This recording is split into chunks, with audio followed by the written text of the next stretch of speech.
Thank you so much for organizing this interesting event. Thank you for all the other speakers, for Olivia and Robin for their interesting topic. Hi guys, and you already presented me, so I can go further. In this talk, we will speak about failing. We will ask questions such as, is that bad? Can we use failure to learn? And strange question, does failing really exist? There is only one kind of mistakes, or maybe there were different way of doing mistakes. So this is a silly photo of me to present myself, and then let's start with a bit of etymology. Okay, so error comes from the Latin errare, which has a double meaning. It means to wander, but also to get wrong. So you can get lost or wrong. In a way, is questioning the social norms. So it's all about going around. All these verbs and meanings are around moving in a way. So living the right way, the maps, both literally and more philosophically. So in a more general way, doing an error is rejecting social norms, something that you can do on purpose or not, and also believing something wrong. If someone is wrong about thinking, having an idea, is because this idea is not my idea, or is doing something that you will pay for at a certain moment. So very reassuring, isn't it? Let's go a little bit into error inside the game field. Okay, I will propose a very simple division because we don't have that much time. Let's assume that we can talk about game and play, and so we can say that in game, where you have more strict rule, you have strong rules that are part of the training, so you can fail to get better, to improve strategies, and to win more match in the future. Game is a space for error, where you can experiment failure and put yourself in danger while in a safe position. The worst that could happen is to lose a match, to lose a party. But what about play, where rules are more fluid, where you are confronted to social norms, where the rules are not easily in a book? So what about play? What about activities where rules are less clear about winning and how to behave? Like in larp, for example.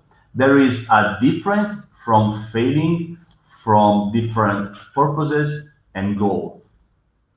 In larp, some rules are social norms. The one that larp override on the real one that we know and respect every day. Those rules are fluid, not written. Maybe you will break the rules without even knowing that. So failing in larp can literally happen every second. Probably no one of us played the larp without failing dozens of times.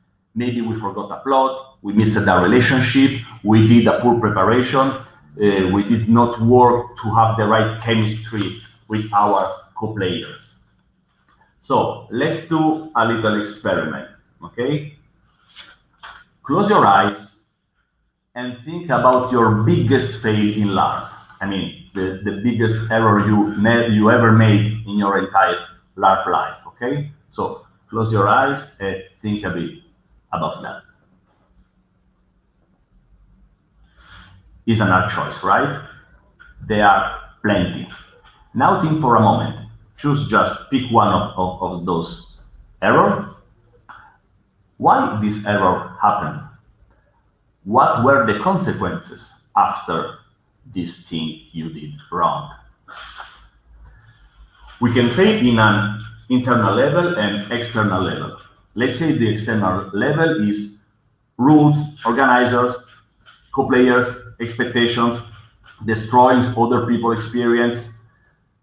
On an internal level, we can have your own preparation, your own expectation on yourself and your performance, or your LARP agenda is different from the LARP agenda that the organizer prepared for that LARP. So, possible error in LARPs, I will propose you 2 mistakes among the hundreds and hundreds I did. So let's start with a communication failure, okay? It happened during this LARP. It was the first Chaos League International LARP and was called New Atlantis. As you can see from the description in the slide, it was a post-apocalyptic LARP where water almost finished all over the world. So this terrible water crisis, of course, changed humanity and makes humans behave in a very different way, aimed to survive day by day. So there are some pictures. And the problem, let's say, is that it was our first international LARP. And we were not aware that communication is so important. Better say, we were aware of that, but we were not aware that international audience is very different from your local community. Of course, it's very easy to say that after I failed in this incredible way. I will tell you a little story, okay? Try to make it as funny as possible. We arrived at the location with all the players. We are ready to go, just some final explanation.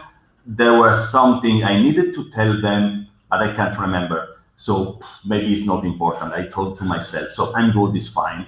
The game started with a nice solo mountain walk. Each player had to reach in alone the location. So they were to experience the loneliness of being one of the last survivors on Earth. So you start walking 1 hour in the mountain alone, and then you reach the location and start playing with the other. The setting is post-apocalyptic. Players have to reach the safe place. Location is a beautiful isolated house on the top of the mountain. So I explained the route well, let's say well, to all the other players, to all the players. There was something in my head, but I was like, no, I think I'm big, it's fine, everything is fine. So everything started, and I was the last one on the path, catching up with the player who may have been left behind, to not leave anyone behind in the hood all the night long. But then I saw something strange, you know. I was supposed to be the only one to reach the location by myself, but I saw all the players near a little house that were not part of the game. So that precise moment, I remember what I was supposed to say to them. Too late, unfortunately. The first, the thing that I needed to say is the first house is not in the game, belongs to a resident who doesn't know anything about the LARP. So thankfully, it was not home, and it was fine. So I said, okay, let's move this player, and that's all. But then there were too many. There were 80 players all around the location, start to break into the house. They were trying to break down the door and the window, and we were just terrified. I told the rest of the team, we have to stop them, but how to do that? Is that okay to stop the game from their LARP background, or is something that cannot work for people coming from another kind of LARP? Maybe it won't work, maybe they won't listen to us, and they were also petrified by this very big mistake that started our first international LARP. So the fear of being perfect paralyzed us completely. So they were we don't even know if there are some international way to stop a game, a signal or whatever. So they tried, well, while we were thinking about that, they were trying to do any kind of stuff, and they tried to break in the fence and going to the animals. Yes, there were also animals. Some of them tried to catch the animals to hit them, because they are survivors. They are not eating well from days and days. So hit animals at the lab and kill and eat them. What's wrong with these people? Or better say, what's wrong with us? So what we learned, communication is about details. So you have your little tip, international audience, we discovered by failing that is very different from our local scene. Clear communication and details matters a lot. Don't assume that others share your vision about every possible thing. Feel free to stop a situation when it became strange. Stop and say you are wrong and start again. You failed, don't be afraid. I wish I would have known that at that time. Let's talk about another failure. Yes, rifles. So we were doing this larp, Sahara Expedition larp, and we had some military in the fiction, so military need to have rifles. But what's the problem is that when Tunisian police find you with 20 fake rifles and try to arrest you because they are clearly, they know that you are clearly organized an in-costume revolution, and so they take all your rifles, they force you to pay a lot of money, and they take your rifles. So study other countries' laws maybe in school when you do logistics, and also don't go around with too much weapons. And are you sure that your rifles are fake and blank fire? Police is not. So we ended up, if you don't know that, you ended up in some local theater company in the rehearsal room negotiating for 20 fake rifles. Since it's the only one theater company in the region, rent these 20 rifles is way more expensive than buy a real one. So if you want to organize a LARP in Tunisia, now you know. So why we need to talk about our failure? LARP of all sorts are more and more cool. We have skills, share knowledge. We as the LARP scene all over the world, I mean, we have meetings like this one, brave players and designer. It's cool, and fight for perfection, fight to get better is human, is powerful. But let's not fight, this is my idea, for eradicating of failing. We don't need perfection, or we need perfection. So what's the problem? I mean, perfection sounds really cool, sounds perfect. So what's the problem if we are creating this sort of dictatorship of perfection? You raise up requirements to get into LARP. So maybe less people will play LARP if everything sounds just perfect and there is no place for mistake. And so we will push people far from LARP instead of doing the contrary. You can also create this Kafka effect, let's say. I mean, make people dismiss projects that they think are not good enough, but maybe they are.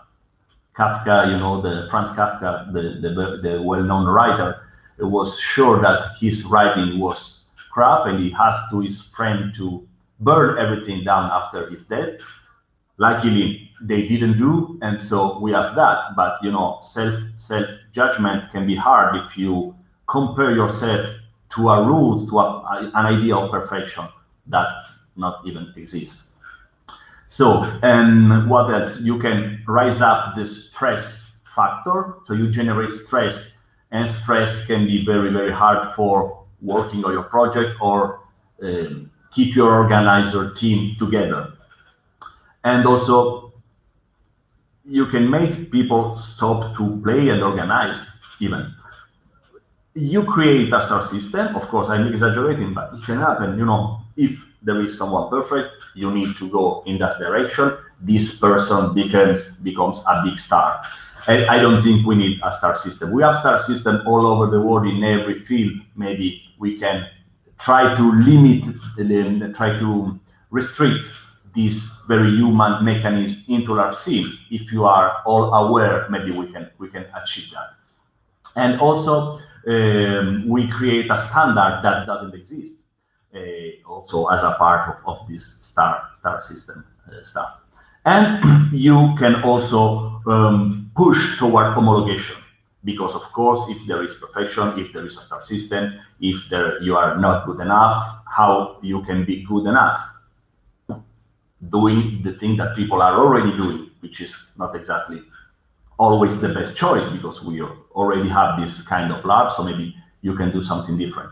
Or you do the same kind of LARP in your own way. So if we put this standard and we say that everything who falls not in the standard is a mistake becomes a weapon to keep people away and to lower down the collaborative way of doing LARP.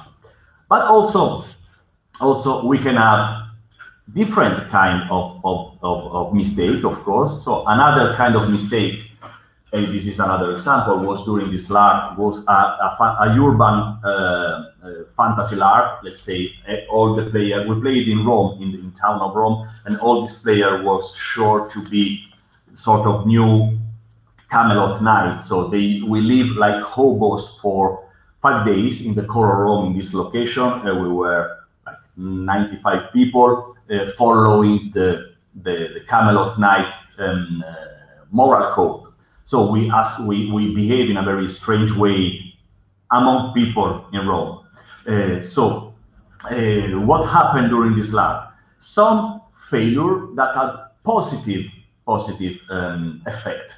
Okay, for example, we had, so this is where we're sleeping all together. You see the code is written on the wall. And so, for example, some error were generative. For example, at the end of this LARP, a player come to me and say, I really enjoyed it to talk with this NPC. He's really a great guy, and he's acting like an oboe, like a real oboe. Congrats to him. The problem is there was not NPC playing a hobo, so this guy talked with a real hobo while in character, and the other guy that was a bit drunk answered on the same level. So they had this very half an hour cool conversation, but this player missed the location where he was supposed to be, and this failure made him having this discussion that other ways you maybe won't have never in your life. And this LARP also we had players over-interpreting sign in town. For example, you know, since you are a modern knight, you see a graffiti, for example, on the wall with a dragon. So you think that the dragon is for you, that this is an actual dragon in a wall form, and maybe you have to go where this dragon is pointing his finger. So you go, and this player did that and explored the city that were not part of the game. So they missed some good stuff we prepared for them, but they experienced Rome in another way, override their own idea of going around town, and so basically this error leads them to an experience that were better than the one we designed for them. And so this is another example of generative failure. And also there were some funny accidents with the police, but I won't tell you, everything was fine. It just they didn't leave the roads and talk with the police while saying they were Camelot Knight. Was very funny. So other picture of them in the location doing exercise, going to discotheque and visit Rome, and writing on the wall. And also other signal that we put in the lab. We put fake advertising for them. So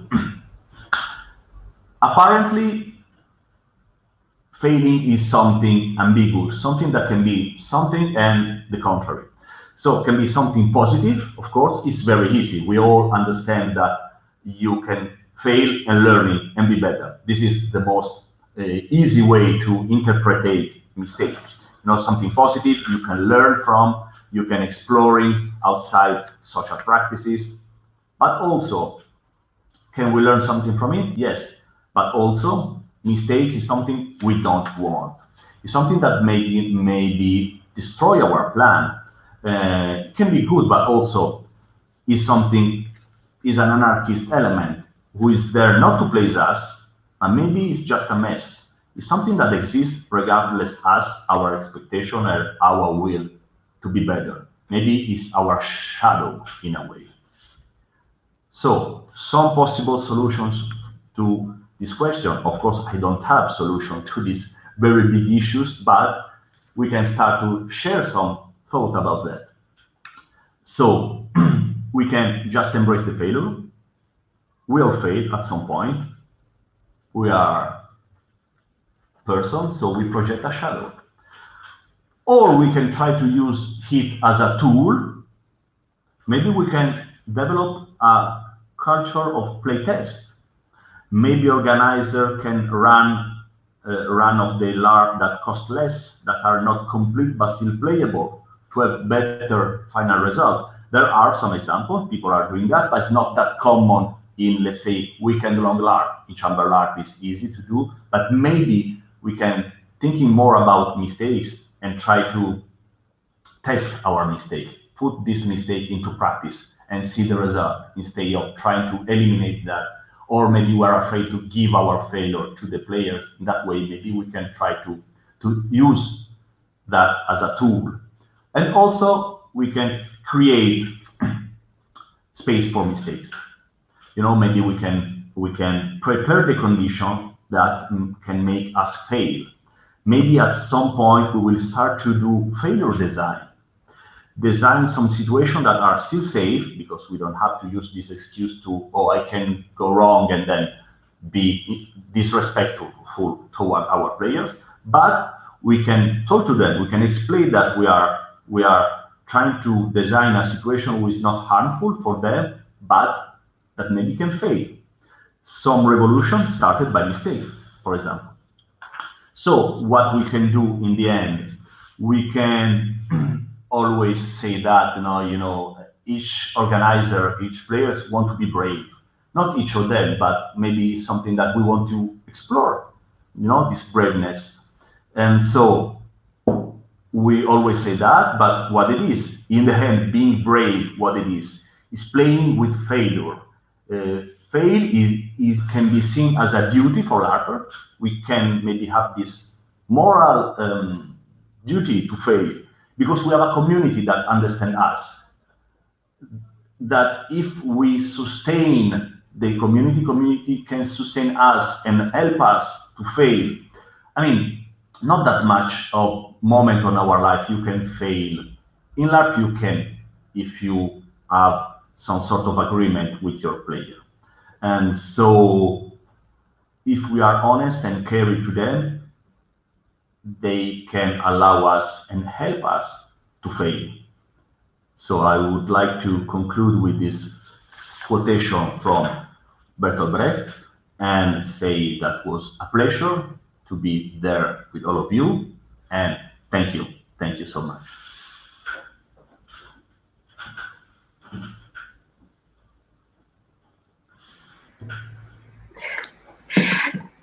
Hello, Alessandro, I'm back. Thank you for your talk. It was really interesting, and we have some questions, so we can start with them. So the first question is, do you feel like this desire to be overly perfect as a LARP organizer, or more of a problem for you today than it was 10 years ago? Because it sure is for me. Speaking from my point of view, I think yes, it is. We were in the middle of of course, Corona changed everything, but until February, we were like in a very, very good moment for LARP, for game in general, but let's stick to the LARP. So we had more international LARP, more local LARP, and every LARP, to me at least, I'm a big fan of LARP, so everything was like so exciting, so cool. We are going on the top. But then in the end, we risk to inflate this bubble, and this bubble can burst at a given moment. So we need to be this is very schizophrenic approach we need to have in this regard. We need to get better and better. But if we can leave this 1%, 2% of mistake into our LARP organization, maybe we can learn and change things. We need to design that, because risk for failure is always there. But if it's not designed, it's just accident that can happen. But if you put a little mechanism, a small dynamics in your LARP to see how it works, to not replicate your stuff again and again, this is what I want to do now. So, and I find this way to escape from this will of being overly perfect, because sometimes can be very bad for LARP. Okay, thank you. And the next question is, how does the Italian LARP scene look like? This is a big question. Of course, I cannot speak for for an entire larp scene, but I'm very positive about that. I'm seeing more and more interesting project coming on. Of course, always before Corona, but still now people are writing cool stuff. We don't know when we will play, but they are working, of course. Which is interesting. We have some interesting international larp scene. So Italy do that relatively regular. So it is cool for me to not move from my country and play with people from all over the world. This is priceless. And also there is a cool chamber larp or mini larp scene, called what you want. We are publishing book about that. Right now, while we're speaking, I just left for a moment the online larp festival that we are running with Chaos League that will last today and tomorrow, and we will have an international version at the end of January. So also explaining in online larp is cool. And we had finally, just to conclude this question, an organization in Italy. It's called Larp Italia, which is a way for, now we have like 65 different organization teams meeting together. It is a software, it's not a syndicate, of course, but it is a platform where we meet, where we discuss. And so I'm very positive about what's happened. The majority of the scene, like I think everything in the world, is more fantasy LARP, combat LARP, let's say more traditional, but we have also, let's say, blockbuster or chamber LARP. So it's very diverse. I'm very happy with that. Okay, thank you. I hope maybe next year I try some Italian LARP. Yeah. It can be very nice, I'm sure. So the next question is, I'm really sorry now that my talk wasn't in English, because it would answer a few of how to work with failure questions. Maybe we can get in touch with this. Yes, it's wrote by Estanor. Estanor was a speaker at the morning about problems and failures with in LARPs. Yeah. So, so if you can tell me his contacts, I will be totally okay with talk with. It will be super cool. Yes. We can. You can share your experiences. So maybe the last question is, I would think trial runs or beta tests will surface many of these problems, but that is hard for big events. Are there ways to test parts or try things out? Okay, it is an ongoing process, so I don't have a very clear answer, but I have some direction that I think is interesting to follow, or at least I'm trying to do that. One thing is trying to fraction your LARP in different portions. For example, if you analyze some LARP are other LARP inside, let's say, for example, you say in that scene, all the afternoon player will do that. And you can just try to do that to see it work. Of course, it's not ideal because you need the whole picture. But if you can try some scene, is at least something. Or you can add some, or if your LARP have some mechanics, some rules, is easiest to test just rules. You can have playtester to play this kind of part. And also, another way to test is to go to LARP that are similar and see if your idea were also in this LARP. Check if it worked at this LARP and talk with the organizer and try to connect with them and share the same issues and maybe the same solution. So part of the test can be run on the field, but another very important part of the play test, even if it's not a real play test, is talking with people. Try to talk with as much people that are doing something that are in your same direction, and connect to on a platform can really, really improve your skills as a designer and as a player.